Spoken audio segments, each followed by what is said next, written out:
Comment vous expliquer ce petit schéma? Ce sont les chiffres officiels de la Banque Centrale Européenne qui montrent la masse monétaire. Le gros cercle à gauche, là, ce sont les chiffres qui sont écrits sur nos comptes en banque.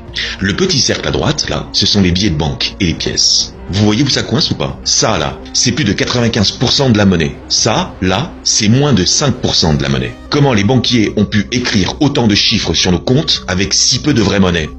À quelle autre occasion un banquier peut-il écrire des chiffres sur des comptes juste comme ça avec son clavier? La réponse à cette question se trouve dans la réponse à une autre question. Et c'est ça le grand secret que vous allez découvrir aujourd'hui. Quand vous faites un crédit dans une banque, pour acheter une maison par exemple, et que le banquier écrit sur votre compte les 100 000 euros que vous lui avez demandé de vous prêter, avant d'être sur votre compte, ces 100 000 euros, ces 100 000 unités de compte qui vont vous servir à vous acheter votre appartement ou votre maison, où étaient-ils? Où étaient les 100 000 euros qui sont maintenant sur votre compte? D'où vient la monnaie que les banquiers nous prêtent lorsqu'ils nous accordent des crédits? De leurs fonds propres? Des autres déposants? D'autres banques? De la Banque Centrale? Des marchés financiers? Du Petit Poucet? De la Belle au Bois dormant? Non. Réponse: de nulle part. Ces 100 000 euros, ces 100 000 soi-disant euros ne viennent de nulle part. Le banquier écrit juste 100 000 sur son ordinateur et vous pouvez vous acheter votre maison avec. En faisant ça, il a créé 100 000 euros à partir de rien. En économie, on appelle ça la création monétaire ex nihilo, qui veut dire à partir de rien. La phrase à retenir, c'est: les banques ne prêtent pas de monnaie, elles créditent des comptes. Les banques ne prêtent pas de la monnaie qui existe, elles créent la monnaie lorsqu'elles créditent un compte, elles la créent lorsqu'elles accordent un crédit. Vous ne me croyez pas? Allez sur le site de la Banque de France, téléchargez le petit fascicule qui s'appelle La monnaie et nous. C'est écrit noir sur blanc. Impossible? Eh bien voyons ça mes petits poussins. Exemple concret. Disons que je souhaite emprunter 100 000 euros à la banque. 100 sur le dessin. Je vais voir mon banquier et mon crédit est accepté. Le banquier écrit 100 000 euros, 100 000 sur mon compte en banque. Je possède 100 000 euros en monnaie scripturale. J'écris 100 000 à l'actif de mon bilan. Vous vous rappelez que les chiffres qui sont écrits sur nos comptes en banque sont mis au passif du bilan de la banque. Au passif du bilan de la banque, il y a donc moins 100 000, puisque c'est une dette que la banque a envers moi. Mais pour avoir 100 000 crédités sur mon compte, j'ai dû signer un contrat de crédit. Et ce contrat m'oblige à rembourser les 100 000 euros que j'ai reçus. J'ai donc moi aussi une dette envers la banque de 100 000 euros. Et cette dette, je la mets au passif de mon bilan. J'ai une dette envers la banque a une créance de 100 000 euros. Elle écrit à son actif 100 000. Son bilan est équilibré. 100 000 euros qui n'existaient pas avant ont été créés comme ça, juste en tapant des chiffres sur un clavier. Avec ces 100 000, je m'achète ma maison et tout le monde est content. Tout le monde est content. Attendez, on n'aurait pas oublié quelque chose? Et les intérêts? Bah oui, un crédit c'est pas gratuit. Nous sommes en période de croissance. Tout va bien, les taux d'intérêt sont hauts. Disons 4,5, 4,5%. Et mon crédit, je l'ai fait sur 25 ans, ou 30. Je dois donc rembourser, à la louche, 100 000 euros d'intérêt à la banque pour avoir été crédité de 100 000. J'ai donc une dette de 200 000 euros. 100 000 de principal plus 100 000 d'intérêt. À mon actif, j'ai donc 100 000 et à mon passif, j'ai donc 200 000. Et inversement, la banque a 200 000 à son actif et 100 000 à son passif. Quand je vais rembourser les 100 000 euros de principal, la banque va les détruire. Bah oui, puisque c'est une dette, puisque c'est de la monnaie dette. Quand j'ai fini de payer ma dette, il n'y a plus de dette, il n'y a donc plus de monnaie. Plus de monnaie dette. En économie, on parle de destruction monétaire. La banque détruit la monnaie et elle empoche les intérêts. C'est comme ça qu'elle gagne sa vie. En fabriquant de la monnaie à partir de rien et en empochant les intérêts. Vous voyez le problème? Ces 100 000 euros que le banquier a fabriqués pour moi, ils vont me coûter au total 200 000 euros. Il va falloir que je travaille toute ma vie pour rembourser un truc qui a pris 3 secondes à un banquier à fabriquer. Combien d'entre vous ont un crédit et combien d'entre vous savez cela? Comprenez bien que plus de 95% de la monnaie, c'est ce que l'on appelle de la monnaie dette. C'est de la monnaie qu'il faut rembourser et c'est de la monnaie qui nous coûte extrêmement cher. Et le plus important à comprendre, c'est que c'est de la monnaie qui, à terme, va être détruite. Seuls les intérêts restent. Vous ne voyez toujours pas le problème? Encore une fois, on a oublié de parler des intérêts. Comment fait-on pour rembourser les intérêts? Imaginons qu'il y a 0 € dans l'économie, dans la masse monétaire. On emprunte 100 milliards aux banques avec intérêt. On doit donc rembourser 100 milliards plus, disons, 50 milliards d'intérêts, par exemple. Comment fait-on pour rembourser 50 milliards avec seulement 100 milliards? Alors, certains vont me dire que c'est possible parce que les banques achètent des choses avec les intérêts qu'elles perçoivent, donc elles réinjectent de la monnaie dans l'économie. Mais ça, c'est en théorie. En pratique, oui, une petite partie des intérêts reviennent dans l'économie, mais une petite partie seulement.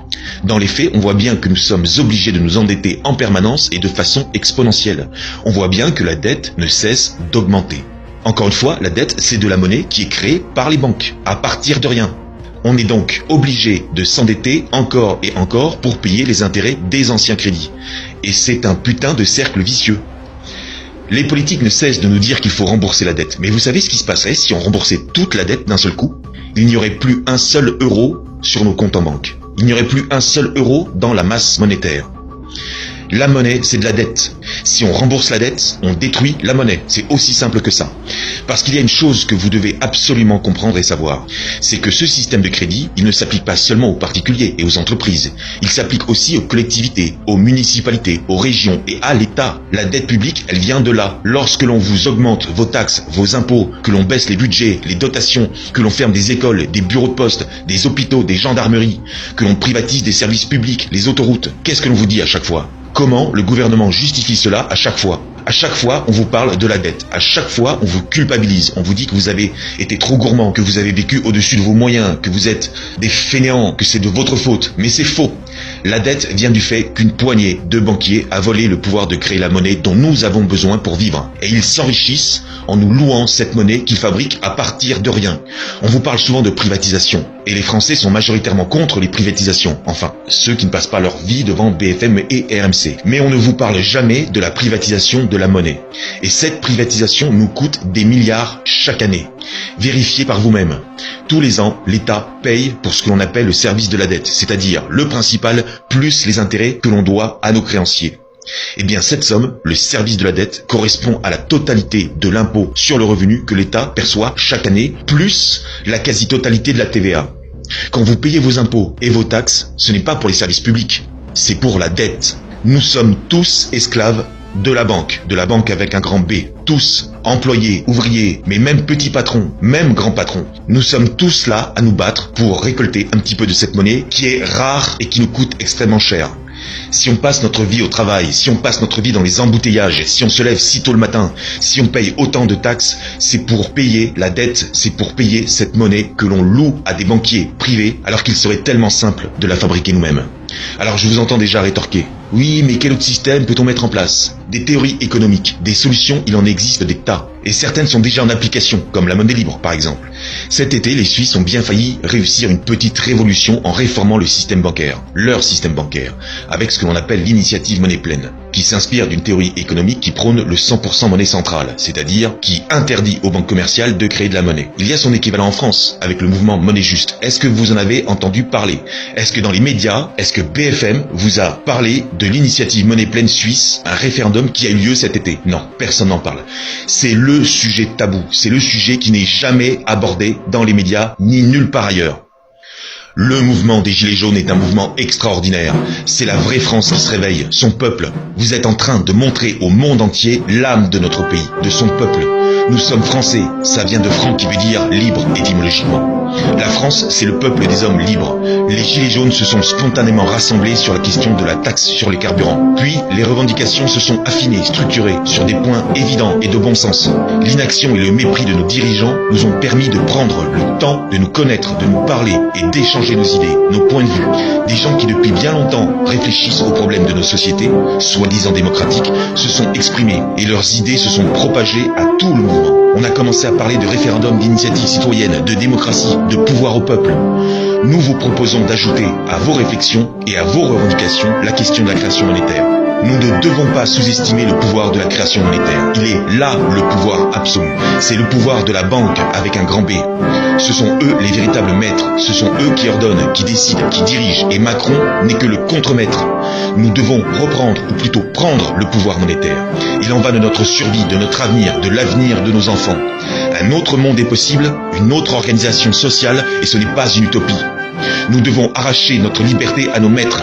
Nous devons leur arracher des mains le fouet avec lequel ils nous tiennent. Ils nous taxent, ils nous condamnent aux travaux forcés. Ils nous lèvent tous les matins aux aurores pour produire de cette richesse dont nous ne voyons que les miettes. Gilets jaunes, vous êtes les Gaulois réfractaires. Vous devez en être fiers. Vous êtes la France, la vraie, le peuple. Un peuple tolérant, un peuple mixte, un peuple brave, créatif, inventif, travailleur et patient. Mais notre patience a des limites et nous y sommes.